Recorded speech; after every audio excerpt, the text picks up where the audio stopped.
En el día de hoy, entonces, yo tengo la tarea de concluir con esta serie titulada ¿Para qué existimos? Y la parte de hoy es hasta lo último de la tierra, pero como estuvo hablando el hermano Ramón, vamos a estar haciendo un taller hablando de cómo podemos compartir el Evangelio. Entonces, en el mensaje de hoy no vamos a tocar tanto como maneras prácticas de compartir el Evangelio, pero vamos a iniciar repasando un poco lo que hemos visto en esta serie. Esta serie ha sido una exposición de nuestra declaración de propósito, que la mayoría de nosotros conocemos de memoria, ¿eh? Vida Nueva, existimos para glorificar a Dios, haciendo discípulos que sirvan a Jesús, extendiendo el Evangelio desde nuestra comunidad hasta lo último de la tierra. Entonces, hasta este punto hemos visto cada una de estas partes de la declaración de propósito. Y antes de iniciar esta serie específicamente, hablamos acerca de aprovechar el tiempo. Esa fue la serie anterior al inicio de año. Y de cómo la mayoría de personas crean metas al inicio de año, ir al gimnasio, bajar de peso, y llenan su tiempo con actividades y otras cosas por hacer. Y vimos que aprovechar el tiempo no era solamente tener un buen programa de cosas por hacer, sino que la voluntad de Dios sea cumplida en todos nuestros programas diarios, sea cual sea a cada momento.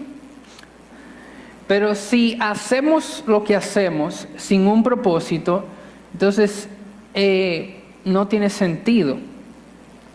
Nuestras vidas no tienen sentido sin un propósito, y el propósito de nuestras vidas es la razón por la cual existimos, y esa fue la conexión a la serie donde estamos. ¿Para qué existimos? ¿Cuál es el propósito de nuestra existencia? Así que en la primera semana de esta serie vimos exactamente eso, que si existimos solo para ser felices, entonces realmente no entendemos el propósito para el cual fuimos creados. Eso sería vacío, por eso Salomón dijo, vanidad de vanidades, todo es vanidad. Así que todo inicia y termina con Dios, pues Él es el alfa y la omega, el primero, el último, el principio y el fin. Él es el único Dios, el Padre, de quien proceden todas las cosas, y nosotros somos para Él y un Señor, Jesucristo, por quien son todas las cosas y por medio del cual existimos nosotros. Sin embargo, dice 1 Corintios 8, del 6 al 7, no todos tienen este conocimiento. Nuestra existencia e incluso nuestra eternidad comienzan al conocer a ese único Dios y a nuestro Señor Jesucristo. Los creyentes existimos por lo que Dios es y no tan solamente por lo que Él hace o pueda darnos. Entonces, entendiendo que nuestra existencia tiene un propósito específico, ¿cuál es ese propósito? En la semana 2, en la segunda semana, vimos que es dar gloria a Dios. Existimos para glorificar a Dios. Glorificar a Dios es reconocer su grandeza, darle honor, adoración y exaltación que Él merece. Pero para glorificar a Dios, primero tenemos que conocer quién es Él. Él es misericordioso, Él es verdad, Él es majestuoso, incomparable, Él es el todo soberano, y podemos pasar muchísimos mensajes estudiando acerca de quién es Dios. Pero en esta ocasión vimos en el Salmo 115, versículo 1, que el salmista exclamaba diciendo, no a nosotros, oh Jehová, no a nosotros, sino a tu nombre da gloria, por tu misericordia, por tu verdad. Que la gloria no sea a nosotros, sino sea a Dios. Entonces surge la pregunta, ¿a quién damos honor? ¿A quién damos exaltación y adoración? ¿Es al único Dios verdadero o no? Debería ser, porque realmente nos convertimos en lo que adoramos. Y eso incluso lo podemos ver, esa imagen en el Antiguo Testamento, de cómo el pueblo de Dios se ponía o las personas se ponían a adorar madera, ídolos. Y técnicamente se volvían eso. No hablaban, no se mueven, no hacen nada. Así que se trata de Él, porque de Él, por Él y para Él son todas las cosas. A Él sea la gloria para siempre. Amén. Necesitamos glorificar a Dios. Ahora, ¿cómo lo hacemos? Haciendo discípulos. Esa es la respuesta. Esa es una de las principales maneras en que glorificamos a Dios. Pero nuevamente, ¿cómo lo hacemos? Entonces, ¿cómo hacemos discípulos? Imitando entonces el ejemplo de Jesús. Jesús discipuló enseñando que obedezcan sus mandamientos, porque esa es la muestra de nuestro amor por Él.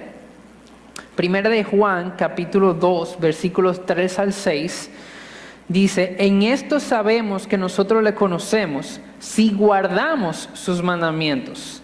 El que dice, yo le conozco, y no guarda sus mandamientos, el tal es mentiroso y la verdad no está en él.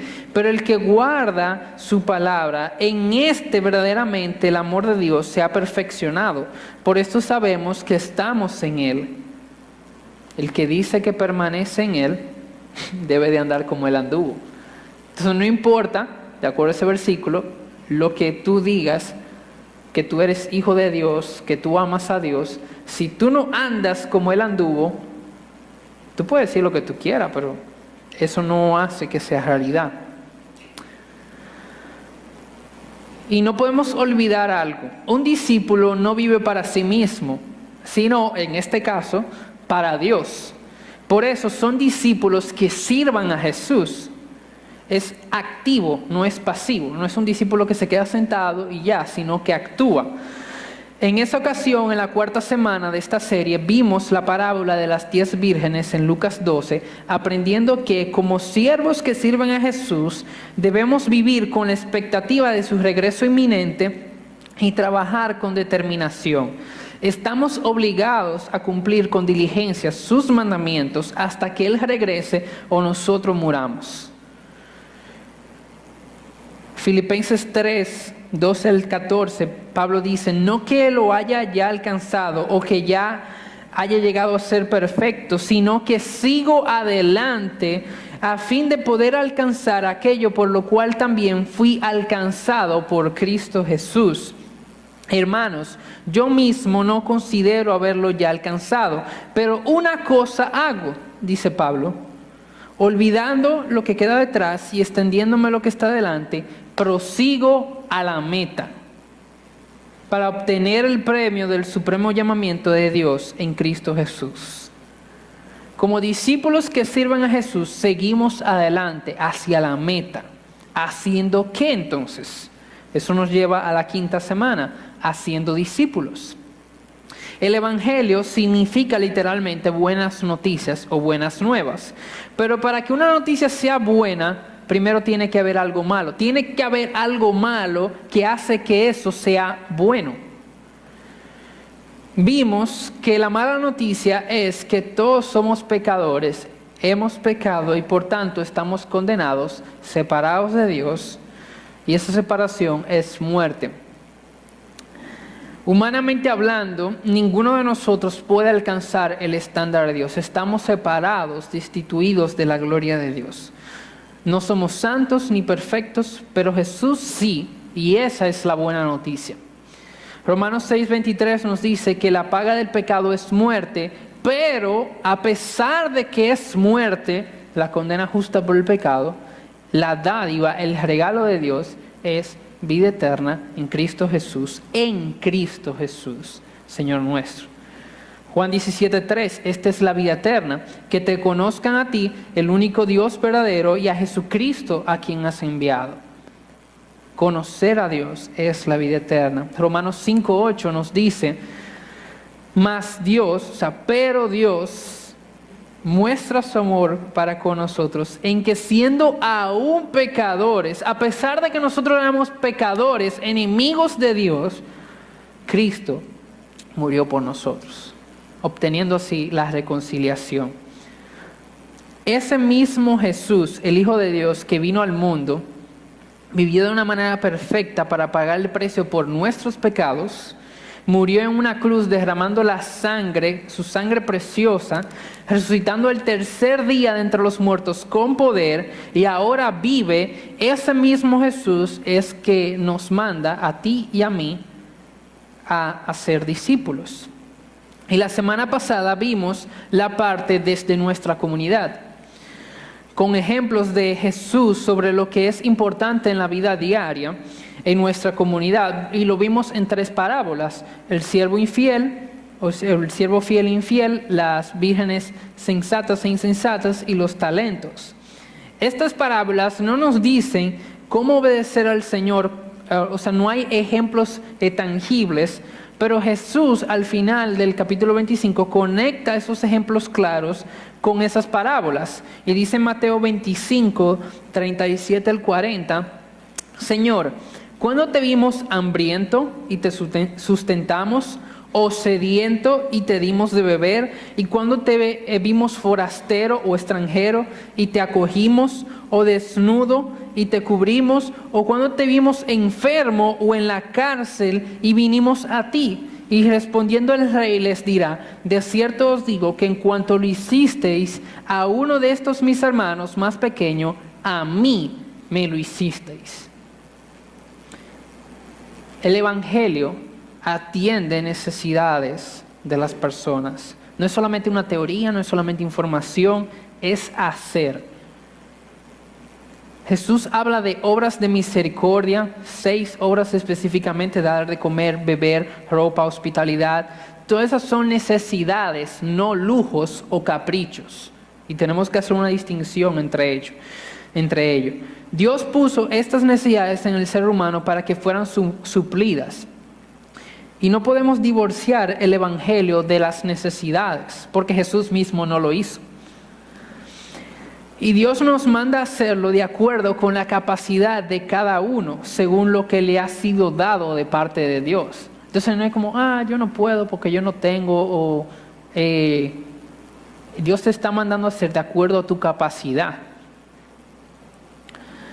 Recordemos que el Evangelio, un discípulo es activo, no es pasivo. Dios nos salvó para hacer buenas obras que Él ha preparado de antemano para que andemos en ellas. Y como nos enseña Santiago, la fe verdadera, la fe que salva, obra. Porque la fe sin obra está muerta. El Evangelio entonces es un estilo de vida como nuevas criaturas en Cristo Jesús. Entonces, ese es el repaso que hemos visto de la serie hasta la semana pasada. Entonces, hoy estaremos viendo hasta lo último de la tierra. Y díganme ustedes, ¿de dónde viene esta frase, hasta lo último de la tierra? Respóndame. ¿De dónde, bíblicamente, cuál sería 1 o 2 versículos que ustedes pueden mencionar que le vienen a la mente cuando ustedes escuchan hasta lo último de la tierra? ¿Cómo? Dígame. Mateo 28. ¿Cuál más? Hechos 1:8. Mateo 28 nos dice que debemos hacer discípulos a todas las naciones, y ahí se hace referencia no a los países como lo tenemos hoy en día divididos políticamente, sino a etnias, grupos de personas. Y en Hechos dice que tenemos que iniciar de nuestra Jerusalén, Judea, Samaria, hasta lo último de la tierra. Entonces, esto es algo que yo creo que la mayoría de personas aquí en nuestra iglesia sabemos y entendemos. Tenemos el fundamento bíblico, estamos convencidos de que eso es verdad y que no es una herejía que ha salido del púlpito, sino que es la palabra de Dios. Pero aún así, muchas veces fallamos en cumplirlo. Sabemos que debemos hacer discípulos aquí en nuestra comunidad, pero aún así pocos lo hacen. O puede que tú estés aquí y tú no estés contento, por así decirlo, con lo que estás haciendo y desearías hacer más, o puede que no estés haciendo nada. Algo que se ha mencionado a través de esta serie es que no olvidemos de que una de las características principales de un discípulo es la obediencia. Jesús dijo en Juan 14:15, Jesús, si me amas, guardaréis mis mandamientos. Entonces la implicación es, si la condición, si tú dices que me amas, entonces guarda mis mandamientos. Cuando yo guardo los mandamientos de Dios, eso es una muestra de que yo le amo. Ahora, quiero que vayamos a 1 de Pedro, capítulo 2, versículo 9. Y vamos a conectar este versículo con un paralelismo que voy a hacer en un momento, pero quiero que lo leamos y está aquí en la pantalla. Y dice, mas vosotros sois linaje escogido, real sacerdocio, nación santa, pueblo adquirido por Dios o de posesión suya, para que, o sea, con el propósito de anunciar las virtudes o las excelencias de aquel que nos llamó de las tinieblas a su luz admirable. Para anunciar, hemos sido llamados. Y esta mañana quiero mostrarle una relación entre el pueblo de Israel en el Antiguo Testamento y la iglesia en el Nuevo Testamento, los dos bajo la sombrilla del pueblo de Dios, y cómo ambos estaban llamados a ser luz a las naciones y mostrar a ese Dios en quienes ellos han creído. Pero recuerden que aunque vamos a ver algunas similitudes entre Israel y la iglesia, no son lo mismo, no es la misma cosa. Iniciemos con Israel. ¿Por qué Dios apartaría a un pueblo escogido? Dios apartó la nación de Israel como el objeto de su bendición y como el instrumento a través del cual las naciones serían benditas, o sea, las bendiciones de Dios serían vertidas sobre otras naciones. Y escuchen lo que dice Génesis 12, del 1 al 3. Pero Jehová había dicho a Abraham, antes de la formación de Israel, aquí está la promesa, dice, vete de tu tierra y de tu parentela y a la casa de tu padre y a la tierra que te mostraré, y haré de ti una nación grande, y te bendeciré y engrandeceré tu nombre y serás bendición. Bendeciré a los que te bendijeren y a los que te maldijeren maldeciré. ¿Y qué dice al final? Y serán benditas en ti todas las familias de la tierra.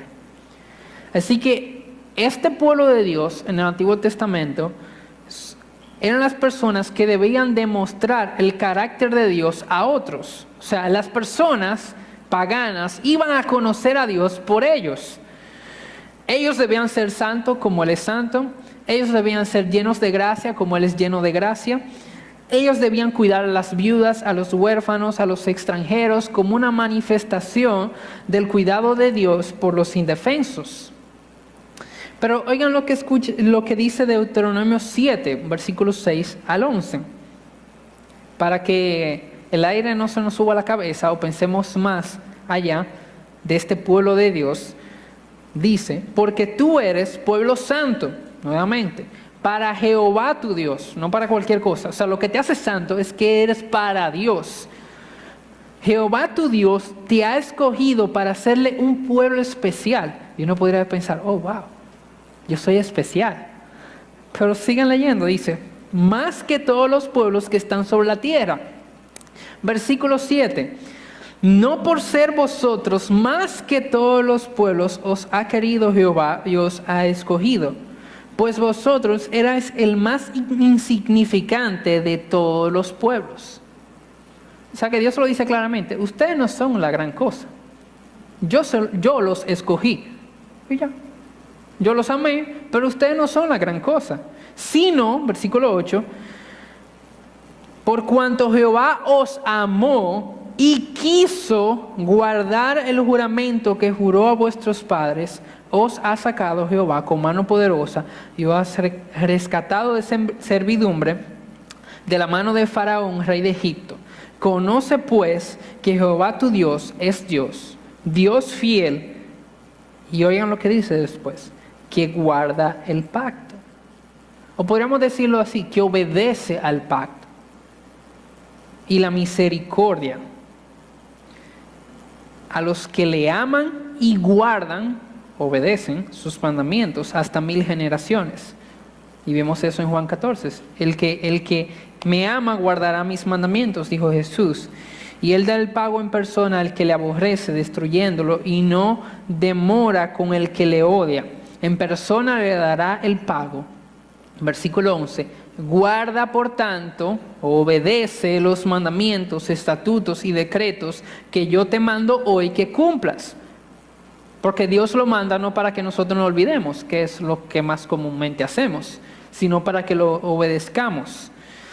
El pueblo de Dios tenía que actuar como siervos de Dios a través de quienes Dios mostrara su gloria y ser luz a los gentiles. Esto lo vemos en Isaías 49. Y es a través del pueblo de Dios en el Antiguo Testamento que vendría el Mesías prometido para bendecir a todas las naciones. Escuchen lo que dice Isaías 42 del 6 al 7. Yo, Jehová, te he llamado en justicia y te sostendré por la mano, te guardaré y te pondré por pacto al pueblo, por luz a las naciones. ¿Con qué propósito? Para que abras los ojos de los ciegos, para que saques de la cárcel a los presos y de casas de prisión a los que moran en tinieblas. Así que el pueblo de Dios eran aquellos israelitas, personas de otras naciones, que se habían reunido con ellos para adorar y servir al único Dios verdadero, el Dios de los israelitas. El pueblo de Dios no era tan numeroso como aparentaba realmente. ¿Por qué? Porque muchos quienes eran israelitas físicamente, descendientes, no eran el pueblo de Dios. La fidelidad de Dios preservó aún así a un remanente hasta la venida del Mesías prometido. Y esto lo vemos en Romanos 9:6, donde Pablo dice, no que la palabra de Dios haya fallado, porque no todos los que descienden de Israel son israelitas, sino los que son de la fe son los verdaderos israelitas, nos dicen en Romanos 4:16. Es por fe para que sea por gracia, la gracia de Dios, a fin de que la promesa sea firme para toda su descendencia, no solamente para la que es de la ley, sino también para la que es de la fe de Abraham, el cual es Padre de todos nosotros. Así que está claro que el pueblo de Dios en el Antiguo Testamento eran aquellos verdaderos israelitas por la fe, no por descendencia. Dios bendice a los hombres de manera que ellos se conviertan en una fuente de bendición para otros. Israel, al igual que Satanás, empezó a pensar de sus privilegios como algo que ellos poseían en vez de algo que ellos administraban. Dejaron de pensar en términos de servir a los hombres, sino más bien en ser servidos. Y eso es una realidad también triste para los creyentes hoy en día. Venimos a la iglesia solo para recibir, no para dar. Nosotros somos la iglesia, pero decimos, no, yo voy a la iglesia, yo voy al edificio, pero nosotros somos la iglesia y actuamos de dame, dame, dame, en vez de dar. Nos mantenemos estáticos, o sea, inactivos, porque venimos a recibir. ¿Y para qué voy a compartir el evangelio si vine a recibir y no a dar? Y digo yo, ¿y qué vas a dar si tu mente no está fija en el privilegio de la gracia de Dios, sino en que te den y en que te sirvan? Tú no estás entonces confiando en la gracia de Dios. Jesús, cuando envió a sus 12 discípulos, en Mateo 10:8, Él dijo, de gracia recibisteis, dad de gracia. Él no dijo, recibe, no, da. El pueblo de Dios está puesto para hacer luz. Así que, en el Antiguo Testamento, el pueblo de Dios eran esos verdaderos hijos de Abraham, aquellos que por la fe confiaron en la promesa de una simiente que salvaría a su pueblo de sus pecados y por tanto bendecirlos. El pueblo de Dios nunca fue sinónimo de los descendientes físicos de Abraham, o Isaac o Israel. En el Nuevo Testamento, el pueblo de Dios son aquellos que han puesto su fe en Jesús como la simiente prometida de Abraham, a través de cuya salvación y bendición fluirían hacia los hombres. El pueblo de Dios son aquellos que están en Cristo por fe. Y este cuerpo de creyentes que están por fe en el Nuevo Testamento es conocido como la iglesia. Ellos son llamados hijos de Dios, en Cristo son siervos de Dios, son sal de la tierra y luz del mundo. En Cristo, el gran sumo sacerdote, nos hemos convertido en un reino de sacerdotes, en una nación santa, en un pueblo escogido por Dios, llamado a proclamar las virtudes o las excelencias del que nos llamó, que es Cristo. Hechos 13:47 dice, porque así nos ha mandado el Señor, diciendo, te he puesto para luz de los gentiles, a fin de que seas para salvación hasta lo último de la tierra. Así que, como en el Antiguo Testamento el pueblo de Dios era separado o apartado para obediencia a la ley de Dios, es decir, sus mandamientos, así también aquellos que confiaran en Jesús, la iglesia, serían conocidos también por su obediencia. Vemos obediencia en el Antiguo Testamento, obediencia también requerida en el Nuevo Testamento. Entonces, nuestra tarea hoy en día, 2019, es fundamentalmente la misma que la dada al pueblo de Dios en el Antiguo Testamento.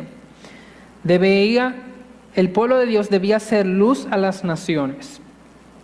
Y a menudo, en el Antiguo Testamento, ellos no salían de la nación como terreno, pero aquellos que deseaban conocer y servir a Dios venían a Israel para aceptar a Dios junto con su pueblo, y de manera particular las personas venían a Jerusalén a buscar a Dios y adorarle. Pero ahora, en esta época, hoy en día, el pueblo de Dios ha salido desde Jerusalén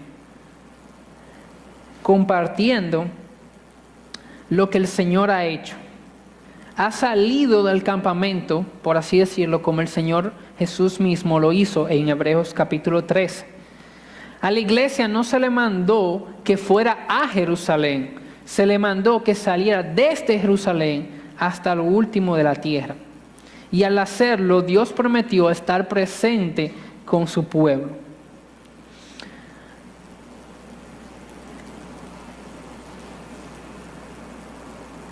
Y recordemos que tanto en el Antiguo Testamento como en el Nuevo, el pueblo de Dios ha sido personas pecadoras, falibles, no perfectas, cuyas bendiciones están basadas solo en la gracia y fidelidad de Dios. La diferencia es en el Dios en el que ellos han creído y cómo eso los transforma.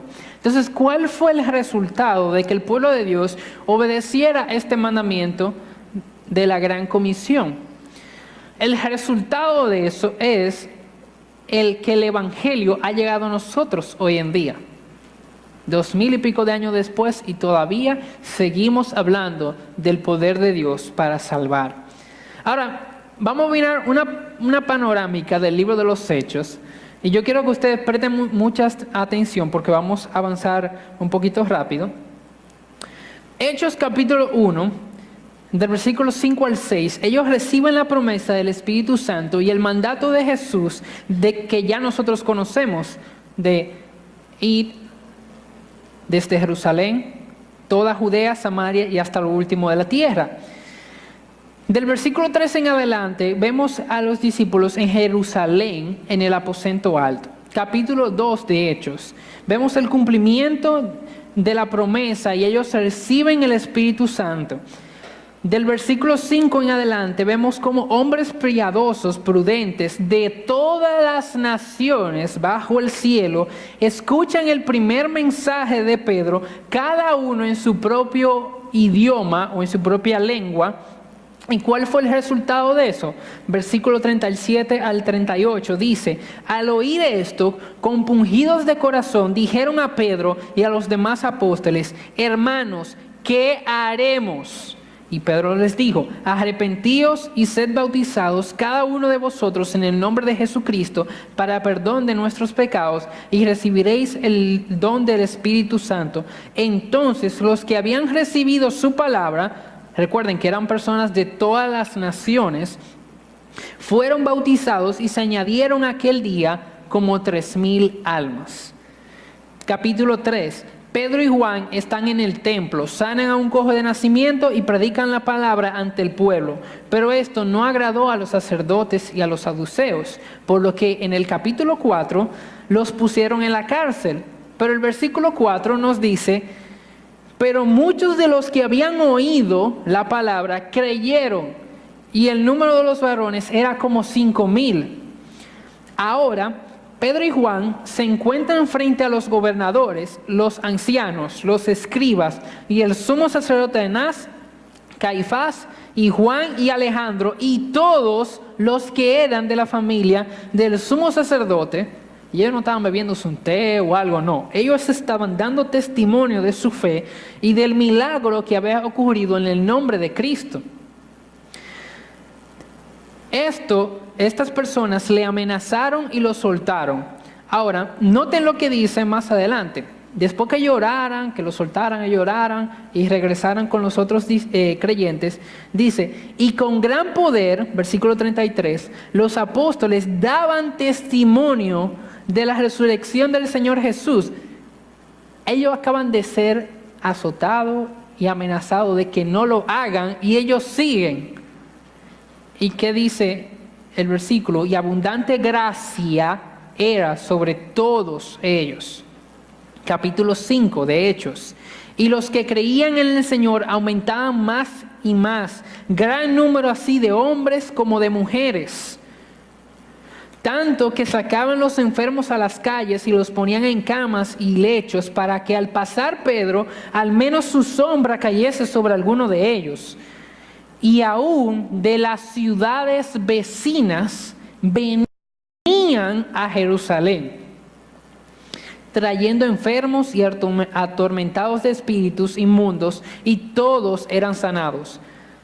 Más adelante, versículo 28 dice: no os mandamos estrictamente que no enseñaseis en ese nombre, y ahora habéis llenado a Jerusalén con vuestra doctrina. Lo amenazan, lo azotan, lo que sea. Se convirtieron 3,000, se convirtieron 5,000, y ahora han llenado la ciudad de su doctrina. Y ellos continúan diciendo: y queréis echar sobre nosotros la sangre de este hombre, ahora limpiándose, como que no fueron ellos. Respondiendo Pedro y los apóstoles le dijeron: es necesario obedecer a Dios antes que a los hombres. Obediencia de nuevo, por encima de todo, a Dios. Después de azotarlos, le intimaron que no hablasen en el nombre de Jesús y lo pusieron en libertad. Y ellos salieron de la presencia del concilio gozosos de haber sido tenidos por dignos de padecer afrenta por causa del nombre de Cristo. Y todos los días, en el templo, o sea, sería aquí adentro, y en las casas, grupos de vida, o usted en su casa, con un amigo, un vecino, lo que fuera, no cesaban de enseñar y predicar a Cristo. No paraban. Que me azoten, que me metan preso, no importa. Hechos capítulo 6, y el número de los discípulos crecía y hubo murmuración. Y dice: ¿qué? Espérate, murmuración en la iglesia. No, ¿cómo va a ser? ¿En serio? ¿Sí? En el primer siglo también pasaban esas cosas, pero noten que eso pasó mientras el evangelio crecía. Y nosotros muchas veces decimos: no, pero si el evangelio está creciendo, la iglesia es santa, pueblo escogido de Dios, ¿cómo va a ser? Sí, pero muchas veces los cristianos actúan de manera inmadura. Y aquí lo vemos en el libro de Hechos. Hubo murmuración y a raíz de esto, para solucionar la situación, escogen a 7 diáconos para servir a las mesas, entre ellos a Esteban. Ya ustedes saben para dónde vamos. Capítulo 7, Esteban da testimonio de su fe en el concilio y luego es asesinado. Problemas. Alerta aquí.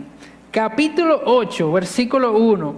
En aquel día hubo gran persecución contra la iglesia. Mataron a Esteban y se incendió la persecución con toda la iglesia que estaba en Jerusalén, dice la palabra específicamente. Pero noten qué pasó con esto.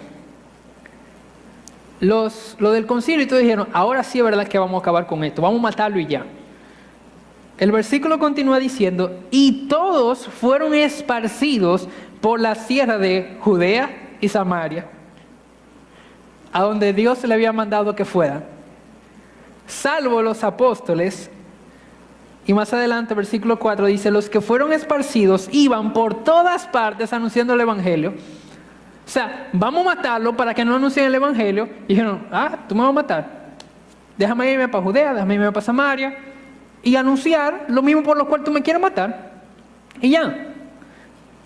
El resultado de la muerte de Esteban, una explosión del evangelio como si fuera una epidemia incontrolable. Entonces Felipe descendió a la ciudad de Samaria y les predicaba el evangelio. Luego en el versículo 26, Felipe se encuentra con un eunuco etíope en el camino que desciende de Jerusalén a Gaza, le explica el evangelio y lo bautiza. Y en ese capítulo 8 del libro de los Hechos, vemos cómo el evangelio se extendió desde Jerusalén hasta Judea y Samaria. Capítulo 9, la conversión de Saulo de Tarso, quien luego es llamado Pablo. Las iglesias tenían paz por toda Judea, Galilea y Samaria, y eran edificadas andando en el temor del Señor y se acrecentaban fortalecidas por el Espíritu. Dios salva a un hombre y hubo paz en la iglesia. ¡Wow!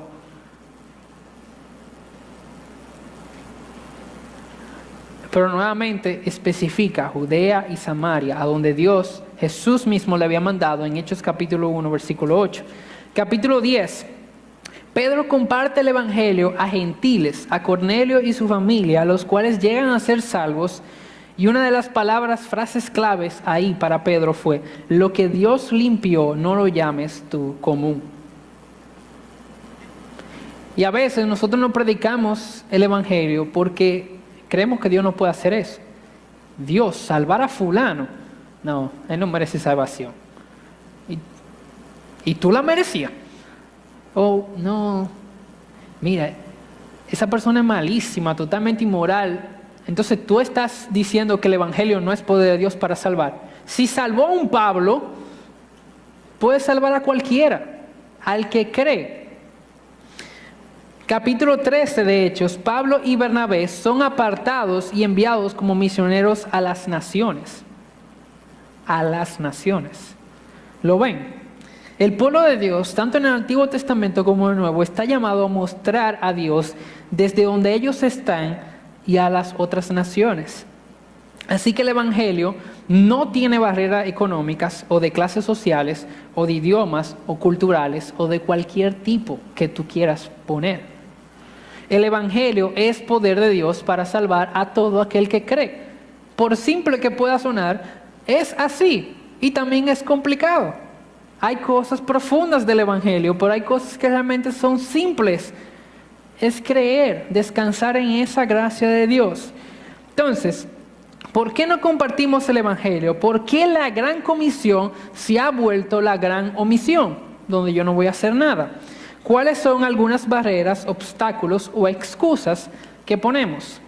Yo voy a mencionar algunas y realmente en esta parte del mensaje simplemente yo le estoy dando algunas informaciones de cosas que podemos hacer y cosas de por qué no lo hacemos, pero en el taller que vamos a tener en los primeros 2 sábados de abril, vamos a estar hablando un poquito más de eso. Así que yo no voy a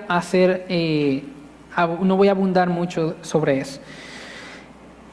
¿Por qué no lo hacemos? Por temor o vergüenza. Lo que podría pensar el fulano, que yo no puedo porque yo soy muy tímido, yo no tengo el don de la palabra. Moisés era tartamudo y Dios lo usó.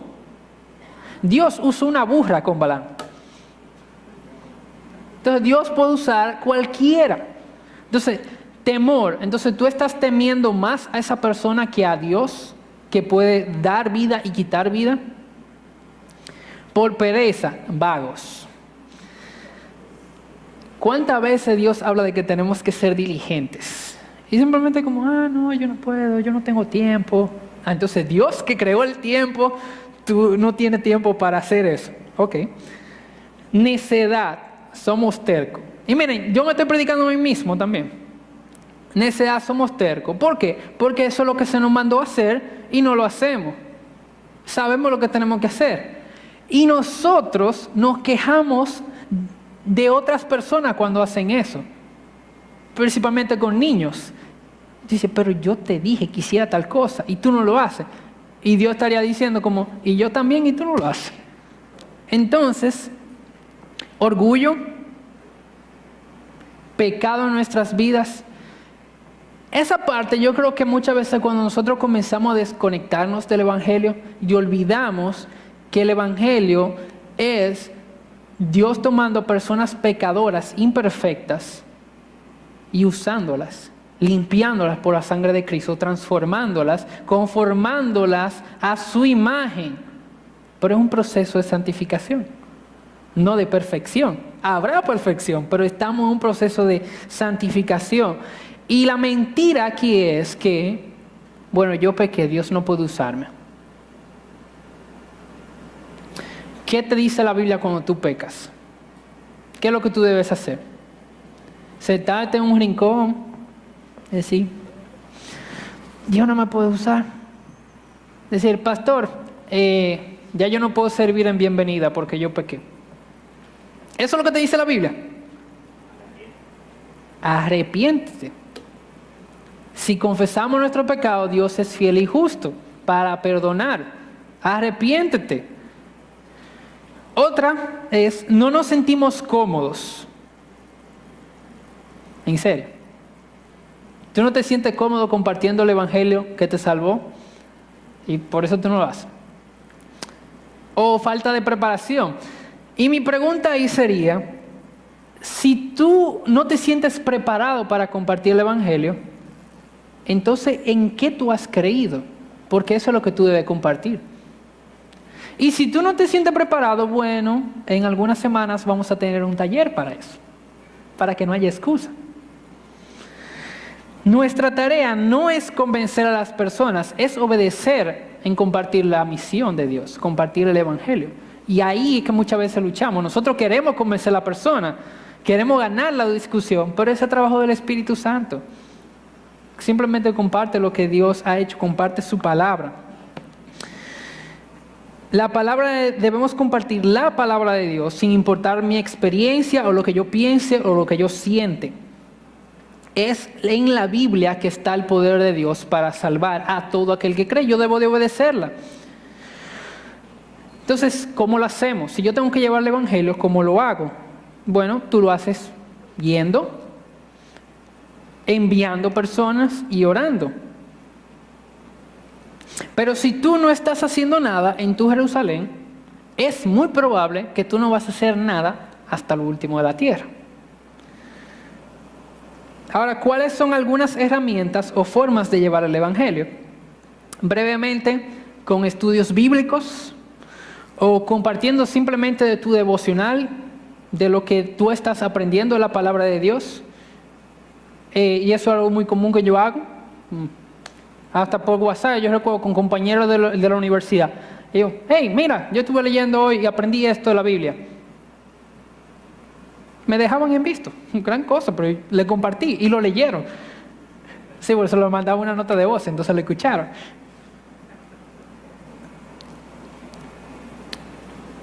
todo lo que nosotros hagamos para la gloria de Dios y con el objetivo de mostrar su glorioso mensaje de gracia y amor, eso es lo que tenemos que hacer. Ahora, ¿estamos todos llamados a involucrarnos en lo último de la tierra? Yo creo que bíblicamente sí. De acuerdo a la Gran Comisión, todos estamos llamados a involucrarnos. Y una de las maneras principales que nosotros podemos hacer eso es orando. Pero muchas veces la oración es la cosa como más insignificante que nosotros pensamos que podemos hacer. Orar, está bien, yo voy a orar por eso. Como que esa es la última opción en vez de la primera. Se supone que nosotros somos creyentes, hijos de Dios. Eso debería ser la primera cosa que debemos hacer. Porque eso fue lo que dijo Jesús incluso. Cuando dijo, la mies es mucha, por tanto, oren. Él no dijo, creen un programa de evangelismo. No, él dijo, oren, que el Señor envíe obreros a su mies. Como inicio, y ya estamos terminando, ¿cómo yo inicio entonces desde mi comunidad y hasta lo último de la tierra? Un ejemplo bien práctico.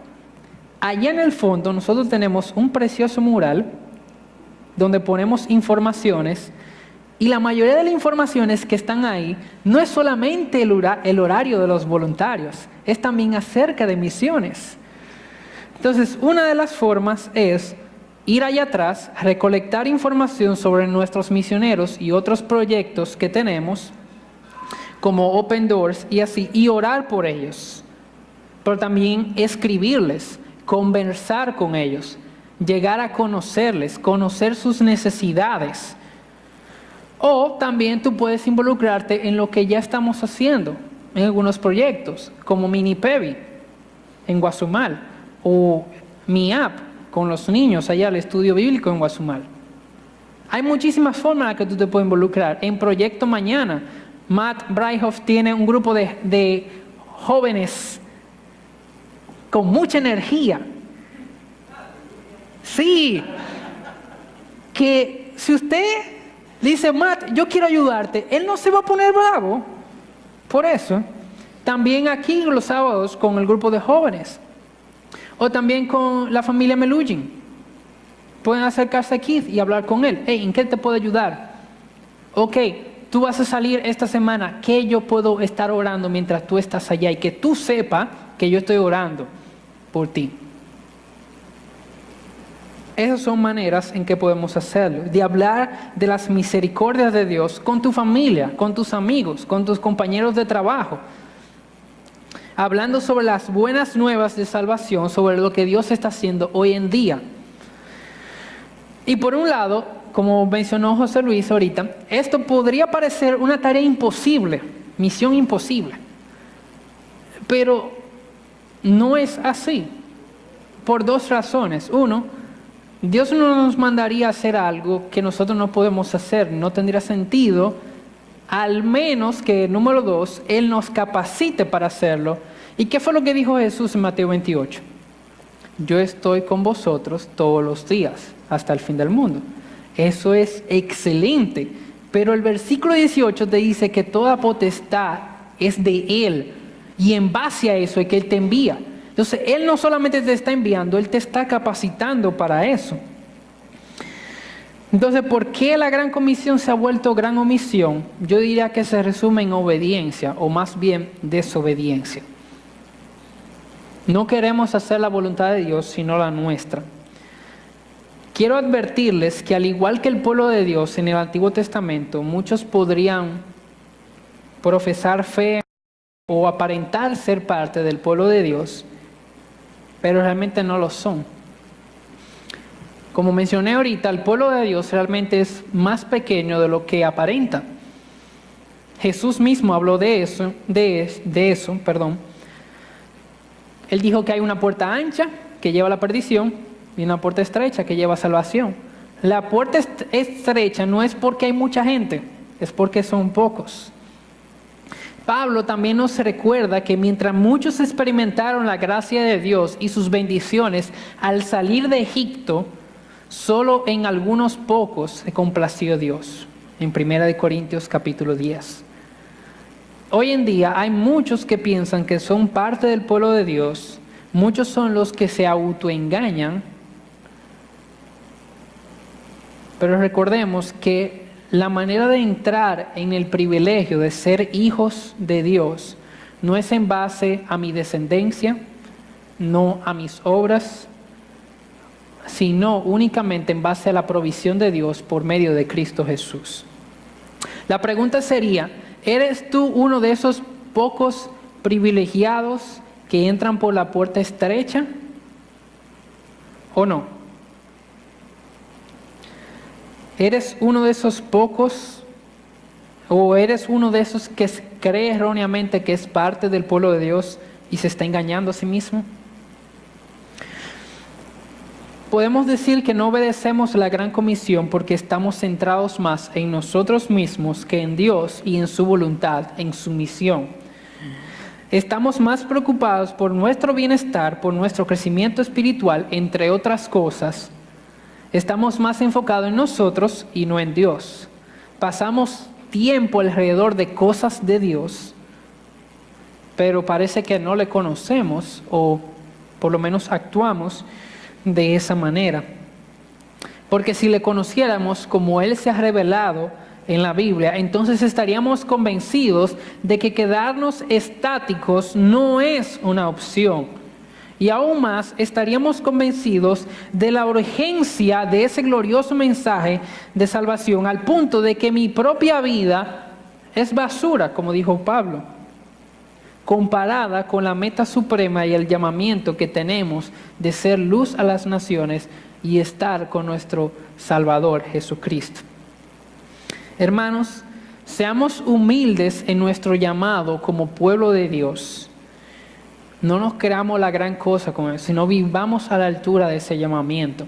No pensemos más allá de nosotros mismos y seamos fieles administradores de su llamado. Obedezcamos y aprendamos de los fracasos de aquellos que han ido antes de nosotros. Y sobre todo miremos a aquel Jesús que es el autor y perfeccionador de la vida, de nuestra fe.